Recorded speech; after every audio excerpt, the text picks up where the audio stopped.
Estos seres están presentes en nuestra vida desde que nacemos hasta que morimos.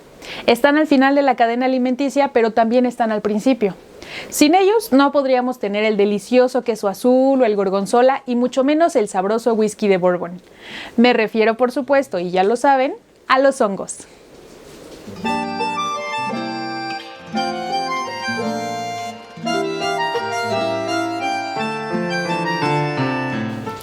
Muchas personas le tienen miedo a los hongos, y esto podría ser porque es fácil asociarlos con la muerte y la descomposición. Incluso si yo les digo que piensen en un moho, quizá lo primero en lo que piensen será en un pan que olvidaron y le creció el moho. Ya no podemos comernos este pan porque muy seguramente nos vamos a enfermar. Así que, de cierta manera, este miedo, pues, es bastante lógico. Cuando somos inexpertos y encontramos un hongo por el camino, siempre surge la duda de si va a poder ser comestible o nos va a causar la muerte. Es una especie de ruleta rusa. Y esto hace que el miedo a los hongos incremente un poco más. Pero ¿y si les contara que los hongos son capaces incluso de ayudarnos a limpiar desastres ecológicos, los verían de otra forma? Quisiera contarles de un experimento. En los años 90, un micólogo de Estados Unidos realizó un experimento en un lugar que estaba contaminado con diésel. Este experimento consistió en tomar la tierra que estaba en este lugar y hacer 4 montículos. El primer montículo fue el grupo control. El segundo le pusieron ciertas bacterias, al tercero también, y al cuarto le agregaron esporas de un hongo que se llama hongo ostra. Cuando regresaron 4 semanas después, se dieron cuenta de que los 3 primeros montículos, que eran el grupo control y las bacterias, no habían experimentado ningún cambio, seguían oliendo incluso a diésel, pero el de las esporas sí que había cambiado, habían crecido los hongos. E inclusive el aroma a diésel había disminuido en ese montículo. Volvieron a dejar el experimento y regresaron 8 semanas después para encontrarse con una súper sorpresa. Los 3 primeros montículos seguían en las mismas, pero el cuarto había tenido toda una transformación, porque resulta que habían surgido los champiñones. Estos champiñones generaron a su vez más esporas. Estas esporas llamaron la atención de los insectos, que pusieron sus huevecillos, salieron las larvas. Estas larvas llamaron la atención de aves, que cuando llegaron para alimentarse trajeron en sus heces semillas de otras plantitas. Estas plantitas comenzaron a germinar y cuando menos se dieron cuenta ya tenían una especie de microecosistema funcionando en el cuarto montículo. Incluso después de llevar a cabo ciertos estudios se dieron cuenta que de las 20,000 partes por millón de diésel que había en ese montículo de tierra, ahora solo habían 200 partes por millón. Y ustedes se preguntarán, ¿por qué fue que funcionaron también los hongos? Bueno, resulta que hay ciertos hongos, como el que utilizaron en este experimento, que tienen la capacidad de absorber el aceite y generar enzimas. En este caso, este hongo produce la lignina peroxidasa, la magnesio peroxidasa y la lacasa oxidasa. Estas enzimas lo que hacen es una serie de reacciones oxidorreductivas muy complejas, pero que en pocas palabras se trata de cortar los enlaces que hay entre el carbono y el hidrógeno. Esto es lo mismo que hacen con la lignina. La lignina está formada de carbono e hidrógeno y los hidrocarburos son precisamente esto, son cadenas de hidrógenos y carbonos. Entonces lo que hicieron estas enzimas fue cortar estos hidrocarburos en pequeños cachitos que ahora ya era más fácil que se reutilizaran en el ecosistema. Otro uso súper interesante que se le puede dar a los hongos es el de la estabilización de carbono en la tierra.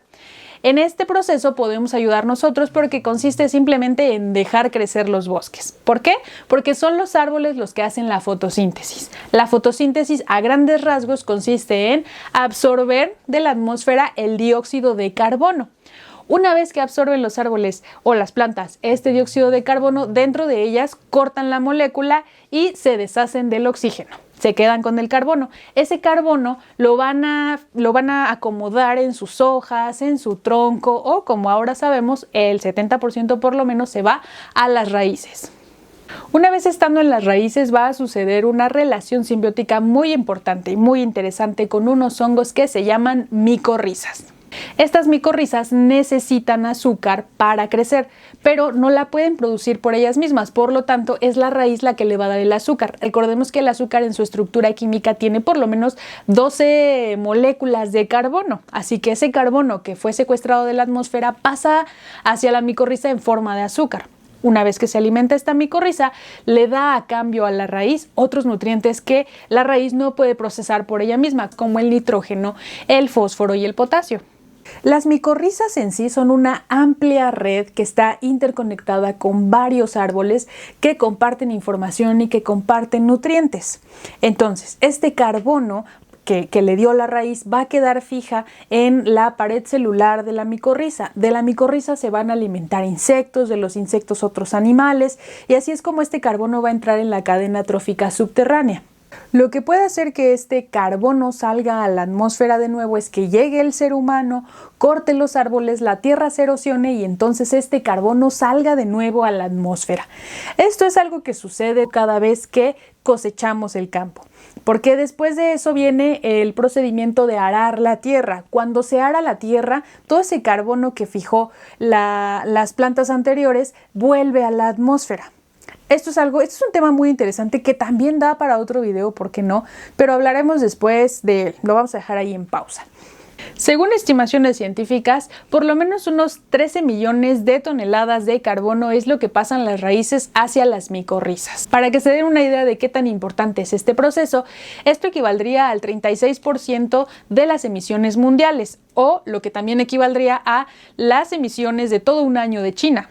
Recordemos que China es uno de los países que más contaminan en el mundo. Yo creo que James Cameron se inspiró en estas redes de micorrizas para su película de Avatar, ¿no? En estas redes con las que todos los animales de Pandora están unidos. No sé, piénsenlo. Estos hongos de los que les he hablado benefician a los seres humanos, digamos, de manera indirecta, pero los hongos también pueden afectarnos de manera directa, no solo como alimento, sino también como medicina. Por ejemplo, la penicilina es un antibiótico que viene de un hongo, pero antes de que Super Alexander Fleming llegara con su descubrimiento, lo que se hacía era que, por ejemplo, cuando alguien tenía una herida, se le ponía pan mohoso en esa herida. No sabían por qué ni cómo funcionaba, pero esto evitaba las infecciones. Hoy en día sabemos que es porque los hongos generan ataques biológicos contra las bacterias, porque las bacterias van a competir contra estos hongos por el alimento y por los nutrientes. Entonces, para ganarle todo este alimento, las atacan, las matan y las bacterias ya no nos generan la infección. Pero si ustedes tienen una herida, no se anden poniendo panes mohosos, vayan al doctor, ya existen medicamentos para eso, ¿ok? Bueno, una vez aclarado el punto, seguimos hablando de esto.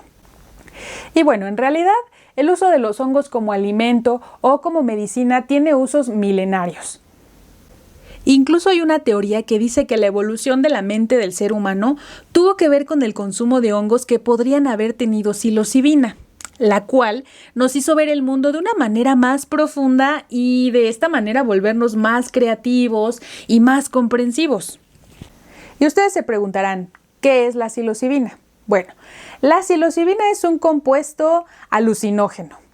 Este compuesto se aisló por primera vez de un hongo que se llama Psilocybe mexicana.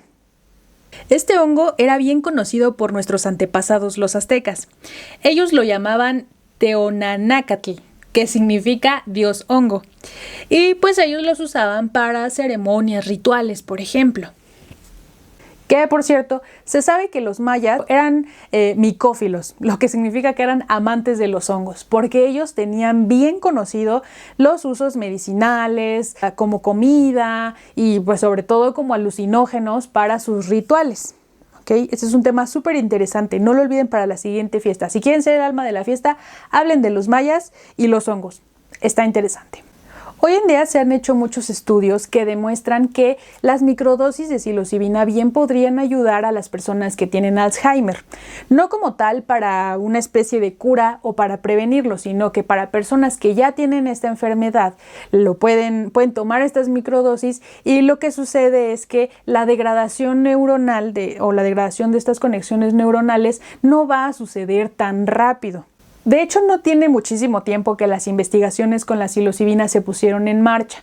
Antes del año 2000 se creía que este compuesto era solo una droga alucinógena muy peligrosa, pero por ahí del año 99 la FDA dio luz verde en Estados Unidos para que se pudiera empezar a utilizar la psilocibina en investigaciones. Ahora, gracias a estas investigaciones, se sabe que las microdosis de psilocibina pueden ayudar al tratamiento de enfermedades como la depresión. Incluso hay un tratamiento que me llamó mucho la atención y que me parece muy valioso, que es uno en el que les dan microdosis a personas que ya tienen enfermedades terminales. Y lo hacen para dar una especie de tratamiento paliativo o tratamiento tanatológico para que puedan aceptar la muerte de una manera más orgánica.